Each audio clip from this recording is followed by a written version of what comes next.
2 new starter decks coming to Disney Lorcana for Shimmering Skies, and I have to say, they're very good.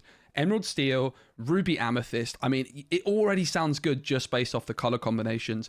2 decks which, in set 4 of Disney Lorcana, these color combinations are 2 of the best decks in the game, and they've always been pretty competitive, and I think it's a really nice set of starter decks. We're going to start off looking at Ruby and Amethyst. We have the Elsa 5th Spirit here, which is a super rare. This is going to be the foil super rare in this one. So if you're chasing those super rare foil cards, this is a really nice card to have as a super rare in a starter deck. So Elsa, the 5th Spirit, it's inkable, costs 5. It has 2 strength and 5 willpower, quest for 1. It has rush and evasive, and the ability crystallize. When you play this character, exert chosen opposing character. This is very much one of the themes for this Ruby and Amethyst deck, in particular the Amethyst cards, having a real focus on exerting opponents' characters. And we know that's a very powerful thing to be able to do in Disney Lorcana, particularly in the set 3 metagame. We saw the 2-cost Pinocchio, which can exert characters whenever it's played, be very, very powerful in a lot of meta decks. And a more expensive inkable version of this Elsa with rush and evasive, being able to deal with things like Diablo the turn that they're played. And whenever you play this character, you can exert a character of your choice. So if your opponent's got a ready Diablo, you can come through with Elsa the 5th Spirit, exert it, and remove it the same turn you play Elsa. It's also got a bunch of nice tags with Hero and Queen, definitely being somewhat relevant tags. And this card's really good. And if you're looking at getting a lot of foil cards, this is really good value that the super rare is a very playable card in this deck. In previous starter decks, there's been some where the super rare is just not very good and just kind of collects dust in your binder, but this is a really good card. The other rare here, this is not going to be a foil one, but it's Anna Mystical Majesty, 1 copy of this in the deck. It's a 7-cost uninkable with 4 strength and 5 willpower. It's a Floodborn with shift 4. It quests for 2, and the ability Exceptional Power. When you play this character, exert all opposing characters. Wow. That is a really powerful ability as well, being able to exert more than one thing. And there's quite a lot of synergy potential with this starter deck, where exerting opponents' characters is really, really powerful. This is great at dealing with characters with ward, because this is just exerting all opposing characters. Elsa is a targeted exert. So, for example, like a Prince John, which has ward, you wouldn't be able to exert with Elsa, because ward doesn't let you target it. But Anna can exert even characters with ward. And there are some cheaper versions of Anna to shift onto in this deck as well. We also know that in Sapphire, there is a very strong Anna card, which was in the set 4 starter deck for Sapphire, which is like a 2-cost, which can quest for 2 if you have a hero. So I think that this is also a card which could see competitive play. So a really good start for the Amethyst Ruby deck in terms of value. Like a lot of what you're paying for with these starter decks, while you're just paying for like a nice deck that can get you going with some bulk, the rares and the super rares, if they're good value, that really increases the proposition of purchasing one of these, and so far so good. Okay, up next we've got Olaf, which is another rare in Amethyst. It's a 9-cost uninkable 6/6 which quests for 3. Clear the Path is the ability. For each exerted character opponents have in play, you pay 1 ink less to play this character, and it has evasive. Evasive, an incredibly powerful keyword, of course, in Disney Lorcana. And so far, I think we're 3 for 3 on good cards. I mean, this is very expensive, but if your opponent just quests normally or challenges, there's a very good chance there's going to be periods in the game where your opponent has 3 characters exerted, even if you don't exert any of them yourself, just by questing and challenging. And then Olaf would be a 6-cost, 6/6 evasive that quests for 3. Very, very impressive stats. I think this card's also good. So 3 for 3 on good cards in this deck so far. And again, the rares, the super rares, they're the cards you really want to be particularly good. Onto the Ruby cards. We have a rare from Ruby, Vanellope von Schweetz. At least we're looking at the Ruby rares and super rare. No super rare, just rares. There's 1 super rare in these and 6 rares. It's a 4-cost uninkable with a 3/3 stat line. It has the hero, princess, and racer tags as well as Storyborn. Not sure if there's any racer synergy, but certainly hero and princess are tags which can give this card more value in certain decks. It has rush, which we know is a very powerful keyword. It quests for 2, and the ability picks Lexia. When you play this character, she gains evasive until the start of your next turn. So you can rush in with it, remove something like a Diablo. That's going to be an obvious one that comes to mind. And then it's also going to remain evasive until the start of your next turn, so it's not going to be easy for your opponent to remove it. Then you can quest for 2. Another very powerful card. We are 4 for 4 on good cards here in this deck. You can see why I was singing the praises of this starter deck. Moving on to the final 2 rares, we have Wreck-It Ralph, which is the foil card, the foil rare in this starter deck. It's a 3-cost Inkable in Ruby with a 1/4 stat line. It quests for 1 and the ability Refreshing Break. Whenever you ready this character, gain 1 lore for each 1 damage on him. Now, this Wreck-It Ralph card, I think, has a lot of potential if you build around it completely. But what I will say, I don't think it's getting that much value in this deck. So I do think Wreck-It Ralph is not great in this deck, but it's definitely a card which could be really fun to build an entire deck around. And that's worth bearing in mind. But I would say it's the weakest within this deck of all the cards so far. Then the other rare is the Sword Release, which is a 3-cost uninkable item. And the ability Power Appointed. At the start of your turn, if you have a character in play with more strength than each opposing character in play, each opponent loses 1 lore and you gain lore equal to the lore lost. So if this is just a traditional 1 versus 1 game, which is what most people are playing on Disney Lorcana, if you have a character with more strength than your opponent, they lose 1 lore, you gain 1 lore. If it's a tie, like if you both have a character with 5 strength, nothing happens. So this card's not bad at all. It's definitely not amazing. It's a card which I think that as a one-of, like 1 copy of it in the deck, it could actually provide you quite a lot of value. And there is only 1 copy of it. It's definitely not a bad card. I don't think it's spectacular either. But overall, I think a really, really good start. I think especially the first 4, the Anna, the Elsa, the Olaf, the Vanellope, these 2 are a little bit weaker, but they're still very reasonable cards. So a really, really good start for the Ruby Amethyst deck. But it does not stop there because, my goodness, there are a lot of very powerful commons and uncommons. I started off by looking at the Anna because we just looked at the Floodborn Anna, which was a shift 4. There are 3 copies of Anna Eager Acolyte in the deck, which is a Hero Queen Dreamborn. 1/3 start line quest for 1. It is uninkable. When you play this character, each opponent chooses and exerts 1 of their readied characters. So this is another way of potentially dealing with characters of Ward. We know Bucky has been causing all sorts of problems in the Ursula's Return meta, but it has been significantly nerfed. These cards would have been designed before that nerf for Bucky was decided upon. And therefore, Anna is kind of definitely a card which would have been a welcome sight in set 4 to deal with Bucky in a way.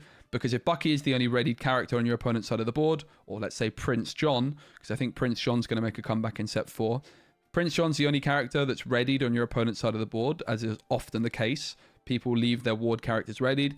Anna can come through, and then your opponent's going to have to select that ward character themselves to exert it. So definitely not a bad card here either, and definitely a good shift target. 3 copies of it is quite a lot for an uninkable. That is one thing I will say. So I think instantly, if you're looking to upgrade this deck, I could definitely see this being one of the cards which gets removed if your uninkable count is too high. But I think it's a very good card. And 3 copies is interesting. Up next, we've got some really, really powerful evasive cards. We've got Archimedes, the Exasperated Owl. 2 copies of this one. It's a 3-cost inkable with a 2/2 stat line that quests for 2 and has evasive. That's just very, very good. This is a card which is good enough to see competitive play, I think. Especially in aggressive Amethyst decks. It's just a very, very good card. Very comparable to the Surfer Mini from, I think, set 2 or set 3, which has a 1/3 stat line and quest for 2. This is a 2/2, which quests for 2. Very, very good card. And there's also a Floodborn Archimedes, which is shift 3. I'm not convinced you want to be shifting onto this Archimedes, if I'm honest. But there is a 1-cost Archimedes from set 1, which is just a 2/2 quest for 1, which would be a nice shift target. This also has evasive. It quests for 2, and it has Challenger 3. So when it's challenging a character, it's going to be a 4/4. When it's being challenged, it's a 1/4. 2 copies of this as well. It's another evasive, which is just pretty good. And we're not done with the evasives, because there's also 2 copies of Bruni, and this card will definitely see competitive play, in my opinion. I think it's absolutely brilliant. So a real evasive theme in the Amethyst cards is it's a 4-cost thinkable 2/2 quest for 2 evasive, but when this character is banished, you may draw a card. Wow. An evasive, which when it's removed, you draw a card. That is absolutely incredible. 2 copies of Bruni in this deck. You can see why I was singing the praises of this starter deck, can't you? Okay, on to some of... Well, I think this is actually just 1 Ruby card, because this is another evasive card in the deck, which is Daisy Duck, the Spotless Food Fighter. 2/2, quest for 1, evasive. honestly, another good card. It can trade for something like a Diablo. It's not spectacular. I think if you compare it, for example, to Pegasus and Sir Hiss, which are 3/1 cards with evasive that quest for 1, I would probably rather have the 3/1. I'd rather have the extra strength than the extra willpower, but this is going to be better against something like Tinkerbell, so maybe that's not true. Daisy Duck, definitely a decent card, which could see, in the right setting, some competitive play. So lots of very good cards to start off with. And another good card here is Gale, the Wind Spirit, which is a 3-cost Inkable with a 1/2 stat line. It quests for 2, and the ability is when this character is banished in a challenge, return this character to your hand. I think that's really good. I think this could see competitive play as well. Like, honestly, this starter deck is mind-blowingly good so far. Absolutely. I have put most of the good cards at the front. I will say that, but there's a lot of very good cards. If this is removed by something like a Baboom or a Smash, it's not going to return to your hand. But if you can quest for 2, it gets removed, and then you get to play it again the next turn. That's a really, really cool card. I think it's very good. Speaking of very good, we've got another incredible card. What is going on with this starter deck? We've got the Library, a gift for Belle. It's a 3-cost Inkable location. It costs 1 to move a character there. It has 8 willpower. And at the start of your turn, if this location is on the board, you're going to gain 1 lore for it. And the ability Lost in a Book is where the power is really at. Whenever a character is banished while here, you may draw a card. So you move a character in there for 1. You maybe take a challenge where your character is going to get banished. And then essentially, you've just paid 1 to draw a card, which is incredible. 2 copies of this in the deck. Little bit of location synergy with some of the Ruby cards. Not too much. I think this is the only location and there's 2 copies of it. But this is another card which will definitely see competitive play. Wow. Up next we have Maleficent, 2/2, quest for 2. It's a vanilla stat line card, but vanilla stat line cards are really not bad. This won't see any competitive play, but it is good enough to put in your deck if you have like a small collection. It's like really not a bad card at all. This is a really interesting card, and I can see a world where this can see competitive play as well. It's the Earth Giant Living Mountain. It's a 4-cost Inkable with a 4/5 stat line. It quests for 2. Who woke up the big guy? Unearthed. When you play this character, each opponent draws a card. So while that is obviously the ability is a downside, it is overstatted for a 4-cost character with a 4/5 stat line, quest for 2. It's very, very good stats. There are some cards in the game that this could synergize with, not in this deck in particular, but this is not a bad card either. Giving your opponent a card in hand is a really big downside, but you can ink it if you don't want to do that. And if you're just desperate for some stats on the board, like a card which quests for 2 with a 4/5 stat line, if you're having an aggressive game plan, is going to be a really, really amazing card. I think this could see competitive play in aggro decks. I think it's really good, honestly, in the right setting. Also, like Prince John's Mirror comes to mind, which is a new item card in Emerald, where there's some synergy there potentially. Up next we have King of Hearts, Monarch of Wonderland. This is maybe where my compliments for the cards in this deck start to end, but this card is not bad by any stretch. It's a 4-cost Inkable, 1/4 stat line, quest for 2, and the ability Pleasing the Queen. You can exert King of Hearts to chosen exerted character can't ready at the start of the next turn. So if your opponent's got an exerted Maui and you don't want them to be able to challenge your cards again, instead of questing for 2 with King of Hearts, you can keep it exerted for another turn. Not terrible. I mean, the stat line on the card, 1/4 quest for 2, is a little bit lacking. If it maybe had 2 strength, I think I'd be a bit more impressed. And the thing is, it's got a lot of its stats in its lore, but then its ability is not wanting you to gain any lore. So this card would be better, for example, if it quested for 1 and had more raw stats and the same ability.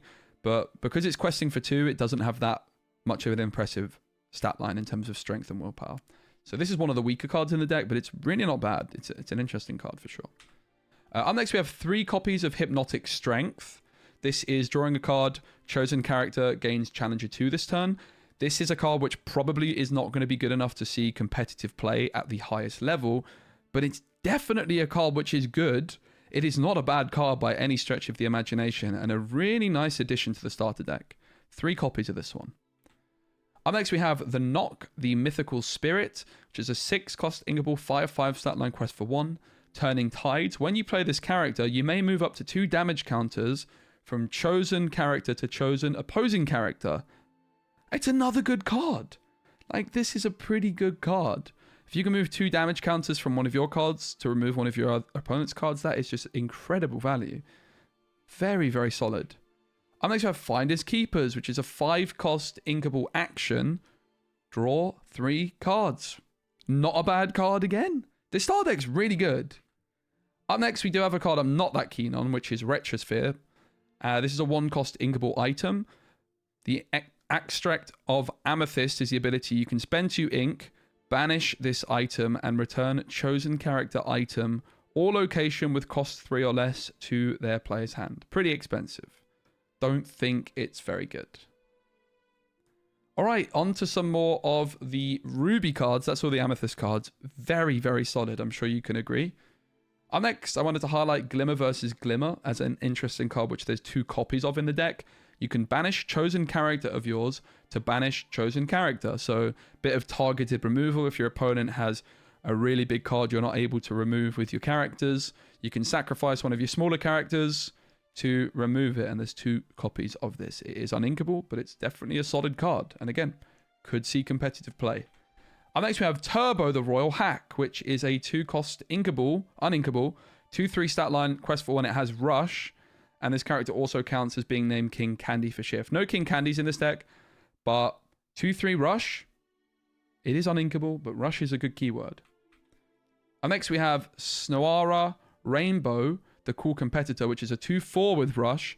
3-cost uninkable, quest for 1. It's another good card. Very solid.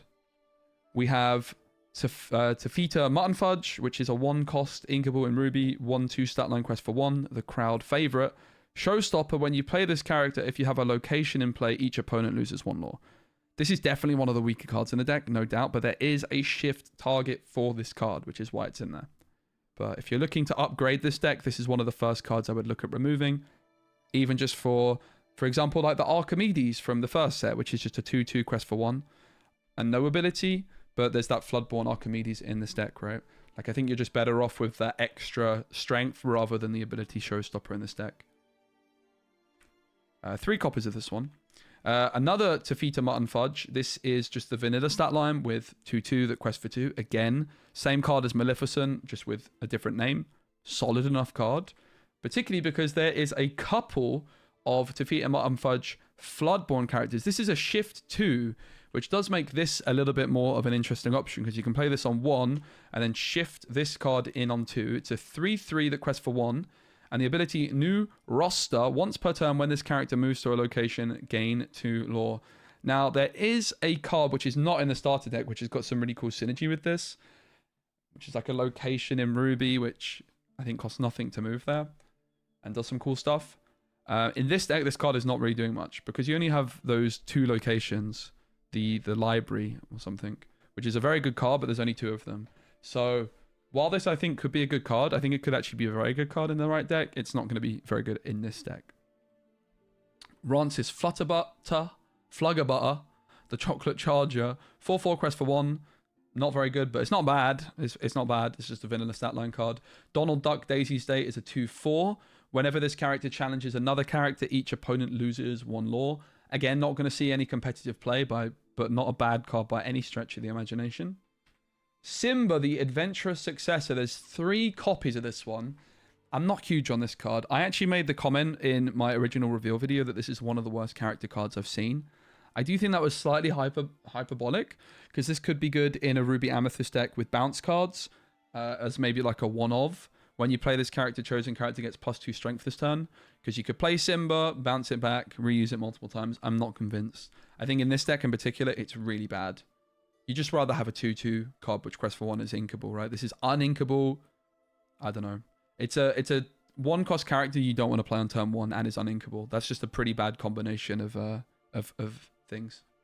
3 copies of that. Minnie Mouse Dazzling Dancer, which is 3 cost 2/4, quest for 1. The ability Dance Off, whenever this character or one of your characters named Mickey Mouse challenges another character, gain 1 lore. So whenever this Minnie Mouse or one of your Mickey Mouse characters challenges, gain lore. That's pretty good. This card's not bad at all. And there is a Mickey Mouse Enthusiastic Dancer. There's 2 of them. Perfect partners. Oh, it's 2/4, quest for 2. and the ability Perfect Partners. While you have a character named Minnie Mouse in play, this character gets +2 strength. So it is a 4 cost, but a 4/4 that quests for 2, and whenever it like challenges, gains the lore. If you've got like this combo, it could be really good. These cards would probably be better overall if you had like 4 copies of each, maybe. There is only 2 copies of each, but not bad. Definitely not bad. So that is the Ruby and Amethyst deck. Let's just like scroll quickly back through it. Like, very good, super rare foil. Anna is a really interesting rare, which I think a lot of you are going to want to have access to. I think Olaf's a really cool rare. I think this Vanellope von Schweetz is really good. I think that the Wreck-It Ralph as a foil is a cool card to have in your collection, to be fair. And I do think that there could be some kind of really interesting deck with Ralph, where if you can ready it multiple times per turn with cards like LeFou and others, this could be really interesting. There's also like a Christopher Robin card in Amber which rewards it's being readied, and there's like a new 4-cost character which readies characters. So definitely some interesting potential with Wreck-It Ralph, but not in this one. Just lots of really good evasive cards. Lots of very good cards which can see competitive play. And then I think the Ruby cards aren't quite as good, but definitely some decent ones in there. Overall, this is like a 9 out of 10 starter deck. Really, really good. Possibly the best one I've ever seen. I think the other one that's worth a mention is the Amethyst Steel from set 2, where you get like a Madam Mim Fox as one of the rares. I think you get a rabbit. You get a bunch of the bounce package, like goats and snakes and crabs. That's like the goated, starter deck, but this one's giving it a run for its money. And I have to say, this Emerald Steel deck is also very, very good in a different way. So we're going to start off with Kronk. Now, the Yzma is not the foil rare. I do want to make that clear. The foil rare is going to be the Scar on the front here. But I wanted to put these two together because it made me laugh when I saw them. So Kronk, Head of Security, is the super rare foil. And I think this is another really good super rare foil for the starter decks. It is a captain. Not sure if that is a particularly relevant tag, but worth bearing in mind. Because there's like the, is it the Jolly Roger? I think it's pirates that get that, right? But yeah, captain is the tag. 6/6, quest for 1. It has shift 5. There are, I think, 3 copies of a 2-cost Kronk in this deck, which is actually a pretty good card within its own right. So you've got 3 shift targets in this deck. And the ability is, are you on the list? During your turn, whenever this character banishes another character in a challenge, you may play a character with cost 5 or less for free. My goodness, that's a powerful ability. So if you can shift this in on turn 5, challenge instantly, you're going to be able to summon a character with cost 5 or less for free, like the Yzma, for example, which is pretty cool. This card's going to see competitive play, I'm pretty convinced. I really like the look of it. So really nice card to get in foil. I love the art by Nicholas Cole as well. Now, the Yzma card, which just made me laugh having them next to each other like this, is a 4-cost uninkable, the Unjustly Treated. It's a 1/4 which quests for 2. What do you mean not on the list? I told you to always put me on the list. Rate my Yzma impression out of 10 in the comments. I'm warning you is the ability. During your turn, whenever one of your characters banishes a character in a challenge, you may deal 1 damage to chosen character. It's not a bad ability. The thing that I like about this card is you can play it on turn 4 and it has an instant impact because you can challenge the same turn. Not with her, but with one of your other characters, right? And the damage pings in this Emerald Steel deck are very relevant because a lot of the Emerald cards are being rewarded if opposing characters have damage. And there's definitely the potential with set 5 to have a very strong Robin Hood theme deck with Emerald Steel, where you want lots of damage pings. Yzma was just announced with this starter deck. I think it's a decent card. I think this could prove to be a really solid card. I do quite like the look of it. Decent stats, 1/4 that quests for 2 and has impact in terms of removal the turn you play it. It could just sit there on the board, not exerted, and it's difficult to deal with. I think it's a pretty good card. So a good start for this deck as well. 2 good cards. On to the next rares. We have Scar, which is the foil. Very cool artwork on this one. I'm sure a card that a lot of people are going to be happy to have in foil. It's a 4-cost inkable with a 4/2 stat line and ward, and it quests for 1. We've talked a lot about ward characters already. Difficult to remove if you don't exert them. They can just sit there. It does get removed by Grab Your Swords. The ability, Life's Not Fair, Is It? Whenever one of your characters challenges a damaged character, you may draw a card. So this is very similar to the Yzma, a turn 4 play, which can make an instant impact the turn you play it. Because you play Scar on 4, you use one of your other characters to challenge one of your opponent's characters, which is already damaged, and you get to draw instantly the turn you play Scar. And then it can just sit on the board with Ward. This card has a lot of potential. I like it. I think it's a really, really good card to have foil on. When I first saw this card, because it was announced 5-6 weeks ago now, I didn't think that much of it, but there's a lot of damage pings, and in this deck also has damage pings, so it should be a really, really good card in this deck. Tug of War up next, which is not a card I like, but I think if you're playing against the opponent's starter deck, like you buy one of each starter deck and you play against a friend on the other starter deck, this could be a good card in the starter deck battle. Deal 1 damage to each opposing character without evasive, or deal 3 damage to each opposing character with evasives. If evasives take over the meta, this is going to be a nice card, but I think that there's just better options in the other sets to be like 5 cost, like Grab Your Swords, for example. Okay, it's uninkable, but just deal 2 damage to everything, not just with or without evasive. I think it's just a bit too niche, but again, in the starter deck battles, it should actually be pretty good. The other rares is Robin Hood Timely Contestant. I love the look of this card. This is one of the cards I'm most excited for in the whole of set 5. I think this card is tremendous. You guys know me, I love my Robin Hoods, which quest for 4. There's Robin Hood Daydream already. This has Ward, and while it costs 9 and is uninkable, the ability Tag Me In, for each 1 damage on opposing characters, you pay 1 ink less to play this character. So if your opponent has a Maui with 4 damage counters on, your Robin Hood's only going to cost you 5. Wow. Absolutely incredible card. I want to build a whole deck around this. So getting access to this in the starter deck is a big, big thumbs up from me. Really, really great card. I think one of the best cards from the set. And we've got Shenzi the Head Hyena. And there's a bunch of Hyena cards in this Emerald Steel starter deck, which is very exciting, which we're going to look at afterwards. This is a 5-cost inkable with a 3/6 stat line. It does have the Hyena tag, and it quests for 1. 2 abilities. Stick around for dinner. This character gets +1 strength for each other Hyena character you have in play. So if you have one other Hyena on the board, this is going to be a 4/6, which is really important because that means it's out of Madame Medusa range in a meta where Madame Medusa is rife. Obviously, that's not going to matter for this particular, like a starter deck battle, but just as a card in general. What have you got here? Whenever one of your Hyena characters challenges a damage character, gain 2 lore. So if you've got, a character on your opponent's side of the board with a damage counter on, and when then one of your Hyenas challenges it, you gain 2 lore. And that's also going to include Shenzi itself. Like if Shenzi challenges a damage character, you gain 2 lore. And you don't even need to remove it from the board, right? So you could challenge the same character multiple times with the same Hyenas, which is quite thematic, right? And gain a bunch of lore from doing so. So onto the Hyenas. Shenzi Scar's Accomplice. I think there's 3 copies of this one. Looks like there's just 2. 2 copies of this one with a 2/3 stat line, evasive, very good keyword, quest for 1, and the ability Easy Pickings. While challenging a damaged character, this character gets +2 strength, which is also super thematic. So you can remove up to 4 willpower characters if they're already damaged. Well, yeah, you know what I mean. You can deal 4 damage to damaged characters, and it's evasive. 2/3 stat line for evasive on 3 is not amazing. The only quest for 1. It's actually a pretty good stat line. If it quested for 2, it would be very, very good. But this is a good card. It's particularly good in the starter deck battles as well.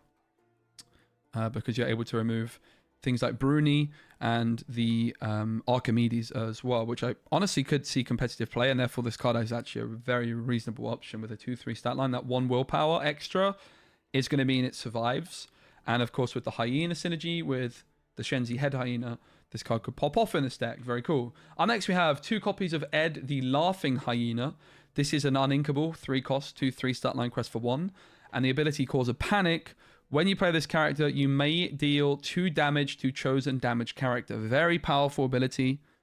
Should be pretty easy to set up in this deck. I think it's a very good card here. Of course, Hyena synergy then down the line.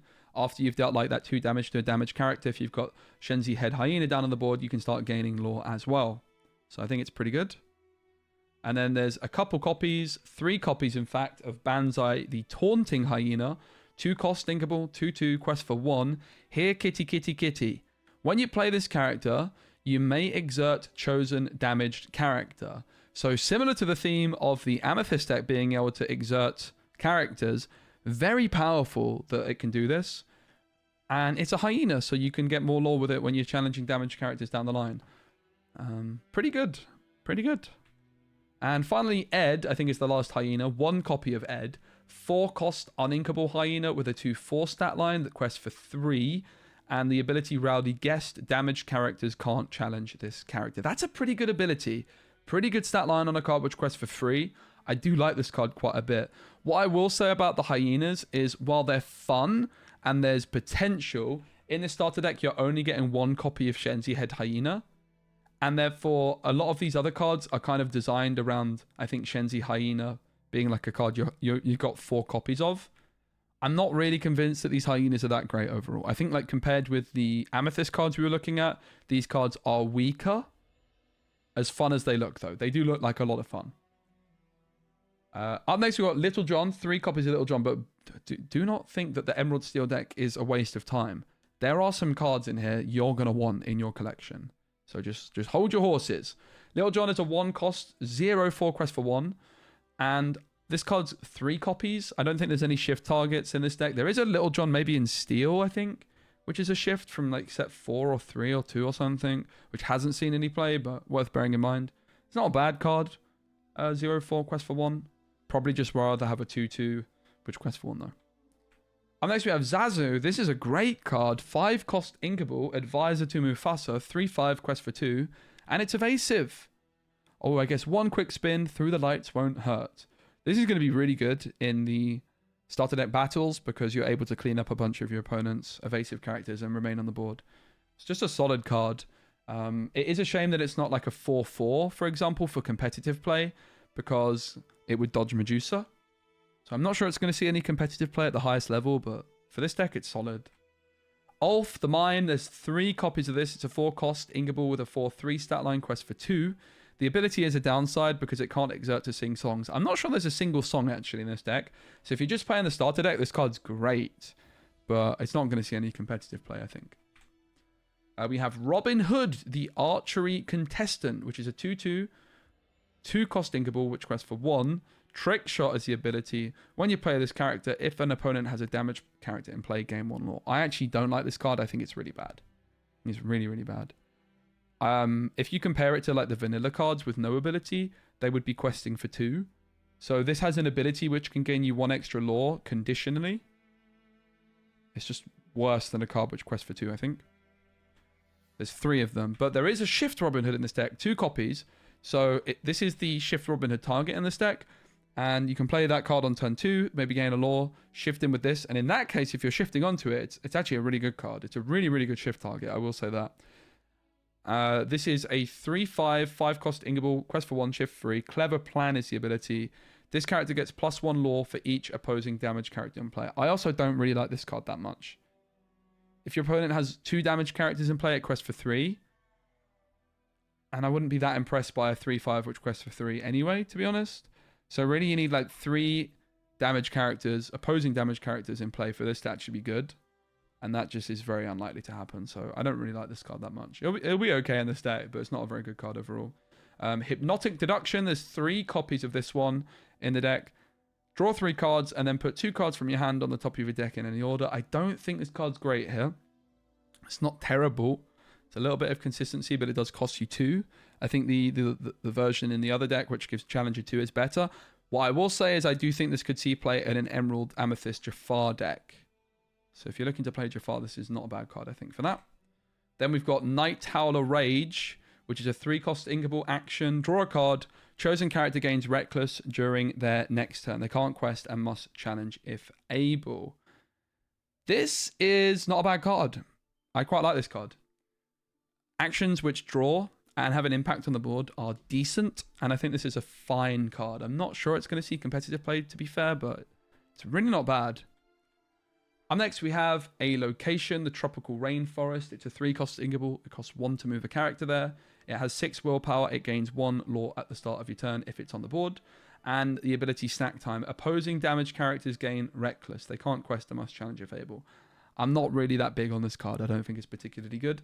The problem is your opponent's characters which are damaged and have to challenge can then just remove the Jaguar there. And I'm not really sure that's that impressive. It could be good to if your opponent's really threatening to get to 20. You could drop this down and it slows them down, but it's a bit niche. And here we are. I hinted that there's some good cards in the starter deck, and we have possibly the best card from the whole set in the starter deck. This might be the best card from the whole set. This card is tremendous. Pete, Games, Referee. It's a 3-cost Ingable. You get 2 copies of it. It's a 3/3 at Quest for 1, and the ability Blow the Whistle is when you play this character, opponents can't play actions until the start of your next turn. This card is mind-blowingly good. It's going to warp the meta quite a bit in a similar way to in set 3, we had Ursula Deceiver, the one which discards songs and bare necessities. This is just such a good card. On turn 6, you can play it to deny your opponent singing Be Prepared. You can play it on turn 4 to deny them singing Whole New World.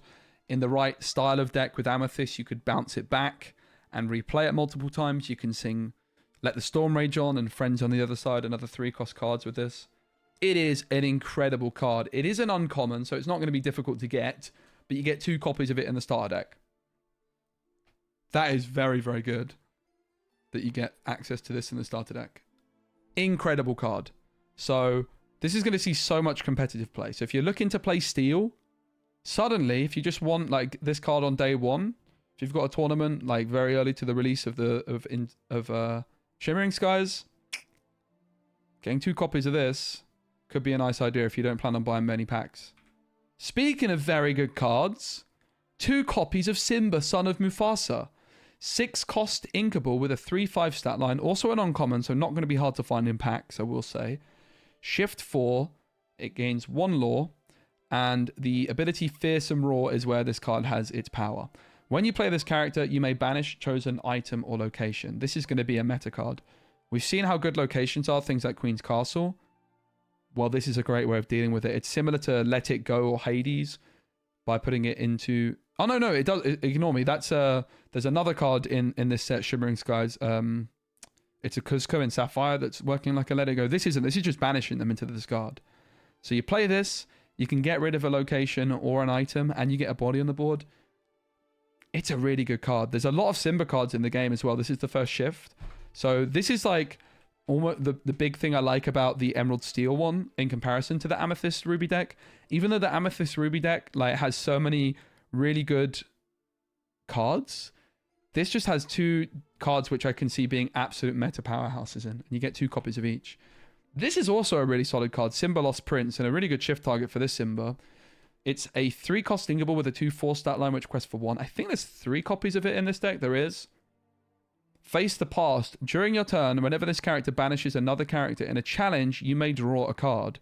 So you could play this on 3, challenge something, banish it, draw, and then shift this in and get rid of a location or item.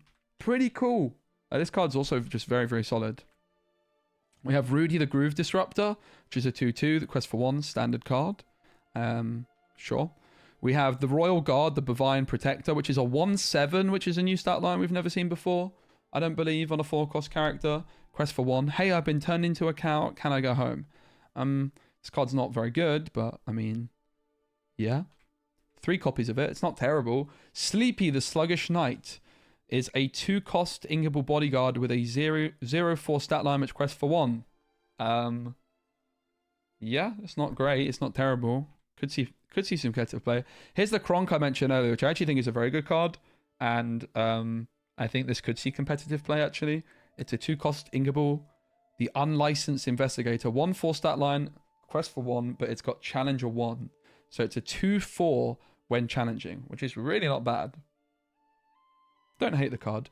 And yeah, there's obviously the super rare Kronk in this deck as a foil, which is a shift 5 card. And you definitely want to try and shift that Kronk in. So these are going to be good for this deck.